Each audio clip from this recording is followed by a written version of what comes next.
Colby Covington should fight Jorge Masvidal. Okay, so this fight was really good, guys, right? Like, love him, hate him, entertaining AF, right? Super entertaining. And now I feel like Colby is in a great position to fight Jorge Masvidal. Like, they need to make that fight. It makes total sense. And like, I was thinking about Woodley. Woodley lost 3 times in a row now. Did he even win one round out of those 3 fights? I don't even think he won one round. He got dominated by Gilbert Burns. He got dominated by Colby Covington. He got dominated by Kamaru Usman. So, not to take anything away from Colby, like, I want to see, like, Colby Covington versus Kamaru, that was competitive, right? At least that was competitive. Like, this fight was good, and I was watching it, but, like, complete domination. Tyron Woodley didn't win that one round. All he had was that Superman punch off the cage, which was beautiful. That's all he had. Like, that's all I saw from Woodley. So, yeah, I really want to see Jorge Masvidal versus Colby Covington. It just makes complete sense, like, And I feel like Tyron Woodley should retire. I mean, Dana White has a point. Like, his head's not in it anymore. Like, even if you look at Kamaru Usman versus Tyron Woodley, that fight, he even said, like, I'm not in it anymore. Like, I was, like, in another dimension. Like, like, what the hell? Like, are you in this fight or are you in this fight? Like, just do your rapping or something, Like, do something else if this is not for you, because 3 losses in a row, you don't even win one round, and even your coaches have to tell you, like, pick up the offense, because he's kind of like a defensive sort of fighter. So and again, not to take away anything from Colby Covington's win, but I want to see him up against Jorge Masvidal, or see him up against Kamaru Usman, because at least that's competitive. At least they're, like, fighting. Like, Tyron Woodley didn't really do much in this fight.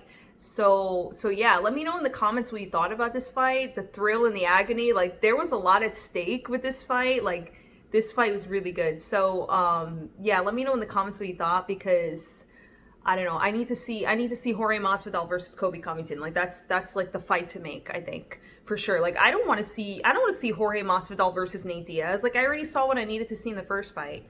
Like, basically, I'll tell you what's going to happen. Nate Diaz has all this scar tissue. He's going to bleed again. It's going to open up. And then it's going to be a doctor stoppage, basically. And then Jorge Masvidal is going to win, whatever. But if, like, the thing about Jorge Masvidal versus Colby Covington is, like, we kind of saw it unfold before our eyes. At least I did. Because they were friends. You even see, like, videos on them, like, fighting together, talking good about one another, like, in interviews, talking good about one another, like, saying, yeah, like, Jorge's my boy. And even, like, Jorge saying, yeah, Colby Covington, we're like Batman and Robin, like, they're, like, talking good about one another. And now they literally want to kill each other. They literally want to rip each other's necks off, so, like, heads off. So, like, yeah, it's very entertaining. And, like, a part of me thought that, okay, maybe they're doing this, maybe they really are friends deep down, and, like, they're doing this to promote, which is so smart in a business sense, because you want to see, like, you want to see 2 people who don't like each other fight. To see, like, all right, like, Nico Price versus, like, best friends, which, I like that. I like that sort of, like, sportsmanship, but you kind of want to see that kind of beef, like, it makes it more interesting. It's like a soap opera, so, yeah, it's like a reality show, like, what are they going to say online? What are they going to do? They're going to put some memes out, like, what are they going to do on Twitter? Like, the lead up to the fight, the press conference, all that good stuff. So, like, it's not just the fight, it's, like, everything else that comes along with it. Which I think Dana White is definitely going to promote, and I think he is. I think he's on board for that fight. I think that fight is going to happen more so than the Kamaru Usman fight, although I would like to see that fight too, because that was super competitive, at least that was competitive, like, it wasn't like this fight that we just saw where Tyron didn't do a lot and he didn't win not one round. So let me know in the comments what you thought about this fight. Thanks.